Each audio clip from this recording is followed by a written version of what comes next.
दोस्तों कैसे हैं आप सभी। आशा करती हूँ आप सभी बहुत अच्छे हैं और अपना ख्याल रख रहे हैं। राधा रानी अपनी कृपा आप सब पर बनाए रखे। दोस्तों आज हम लोग बात करने वाले हैं दुर्गा अष्टमी की। शारदीय नवरात्रि चल रही है। दुर्गा अष्टमी 29 को पड़ रही है या 30 को, बहुत कंफ्यूजन है जोड़ने से। तो अष्टमी जो है आपकी 29 तारीख को ही आ रही है। कैसे जो है फिर भी जितने लोग हैं वो सारे धर्माचार्य कह रहे हैं कि 30 तारीख को जो है अष्टमी पड़ रही है। कैसे पड़ रही है, क्या नियम है और अष्टमी नवमी के व्रत का पारण हम कब करेंगे।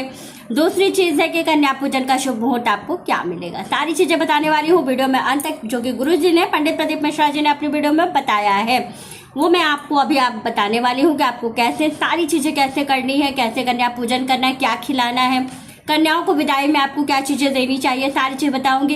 तो वीडियो अंत तक देखिएगा और अच्छे से समझिए कि आपको क्या करना है। सारे नियम बहुत अच्छे से आपको डिस्क्राइब करने वाली हूँ। चलिए वीडियो शुरू कर लेते हैं और अच्छे से समझ लेते हैं कि आपको क्या करना है, किन बातों का ध्यान रखना है और कैसे किन नियमों के अनुसार अष्टमी की पूजा करनी है। सबसे पहली चीज आप लोगों को ये बता दूं कि जो नवरात्रि है ये इस बार की पूरे 10 दिनों की है। माँ जो है माता रानी गज पर सवार होकर के आई थी।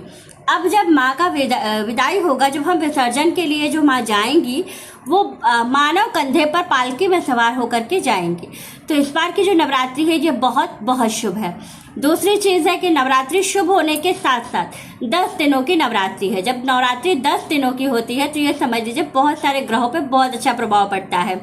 साथ ही आपको कुछ चीजें और जाननी बहुत जरूरी है, जैसे कि जो आपका मेन क्वेश्चन है कि जो दुर्गा अष्टमी है ये 29 को है या 30 को है। तो देखिए प्रतिपदा जब 22 को थी तो ऐसे जोड़ने से तो 29 को ही आ रही है, लेकिन नवरात्रि जो इस बार की थी ये पूरे 10 दिन की है। तो इसमें एक जो तिथि है यानी कि जो चौथ की तिथि थी ये 2 दिन पड़ गई। आपका चौथ 2 दिन हो गया।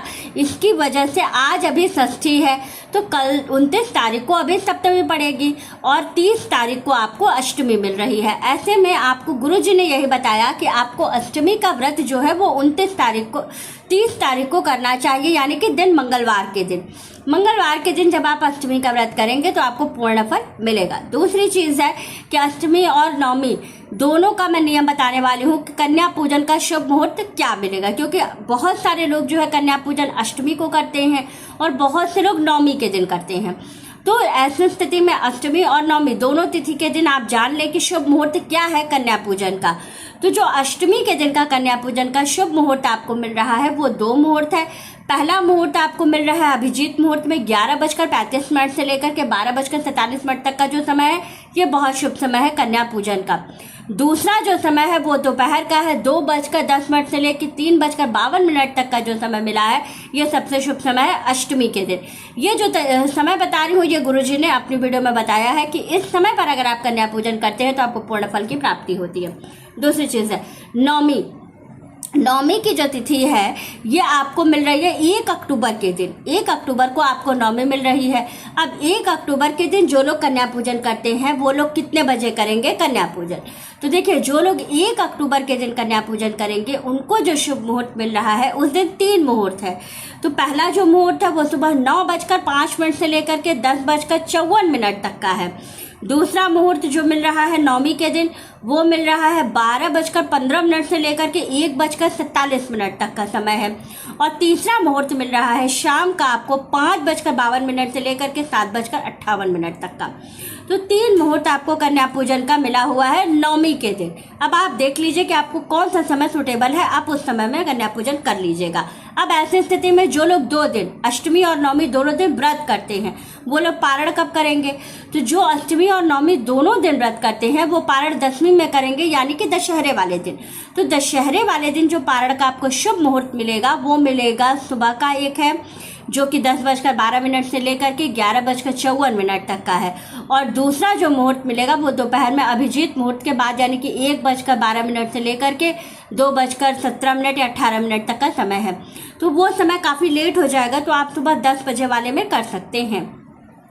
जो लोग केवल अष्टमी का व्रत करते हैं नवमी के दिन पारण करेंगे वो लोग कब पारण करेंगे। तो उन लोगों को पारण करने के लिए जो समय मिल रहा है एक सुबह 6:12 से लेकर के 7:17 तक का है।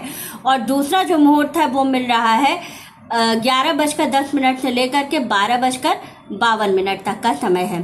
तो ये जो अष्टमी का व्रत करेंगे उनके लिए ये पारण का समय है 9वीं वाले दिन, तो वो लोग उस समय में पारण करेंगे। अगर हवन करके आप पारण करते हैं तो इस समय के पहले आप हवन कर लीजिए, कन्या पूजन करते हैं तो वो भी कर लीजिए, उसके बाद आप जो है व्रत का पारण कीजिएगा तो आपको शुभ फल प्राप्त होगा।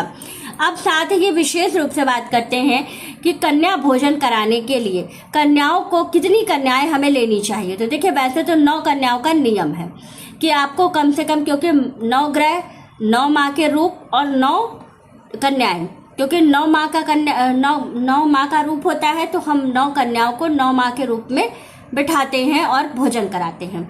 लेकिन अगर मान लीजिए कि आपको 9 से अधिक कन्याएं मिल जाती तो किसी को आपको हटाना नहीं है। इस दिन 9 कन्याओं को आप एक पंक्ति में बैठा दीजिएगा। जो बाकी आपके पास एक्स्ट्रा 2, 4, 5 बच्चियां और हैं तो उनको अलग पंक्ति में बैठाल करके उनकी भी वैसे ही पूजा कीजिएगा, वैसे ही उनको सारी चीज़ें कीजिएगा। लेकिन जो पंक्ति में बैठाइएगा वो 9 की 9 ही होनी चाहिए। एक भैरव उसमें ज़रूर होने चाहिए, तभी आपको कन्या पूजन का पूर्ण फल मिलता है, नहीं तो आपकी पूजा अधूरी रह जाएगी। दूसरी चीज़, ये सारी चीज़ें करने के बाद एक काम आपको ज़रूर करना है। कन्याओं को लक्ष्मी प्राप्ति के लिए आपको ये चीज़ें ज़रूर देनी है। क्या देना है?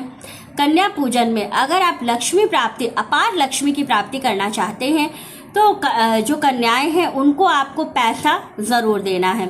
साथ ही उनको लाल चुनरी या इस तरह का कोई वस्त्र उनको ज़रूर दीजिएगा। इसके बाद आप जो है कन्याओं को श्रृंगार से संबंधित, जो कन्याओं का श्रृंगार होता है, चिमटी है, हेयर बैंड है, हाथ में पहनने वाला कुछ है, तो इस तरह की चीज़ें कन्याओं को ज़रूर दीजिएगा जो उनके श्रृंगार से संबंधित होती हैं। इन सब चीज़ों को देने से क्या होता है कि आपके घर में शुभ फल की प्राप्ति होती है और साथ ही आपको संतान की प्राप्ति होती है। दूसरी चीज़ है कि आपको अपार लक्ष्मी की प्राप्ति भी होती है। जरूर कीजिएगा, बहुत लाभपूर्ण उपाय हैं। इनको करने से 100% है कि आपको बहुत जल्दी लाभ होने वाला है। ये सारी चीज़ें गुरुजी ने अपनी वीडियो में बताई थी जो मैंने आपको बताई है। वीडियो अच्छी लगे, जानकारी अच्छी लगे तो वीडियो को लाइक, शेयर और सब्सक्राइब ज़रूर कीजिएगा। राधे राधे दोस्तों।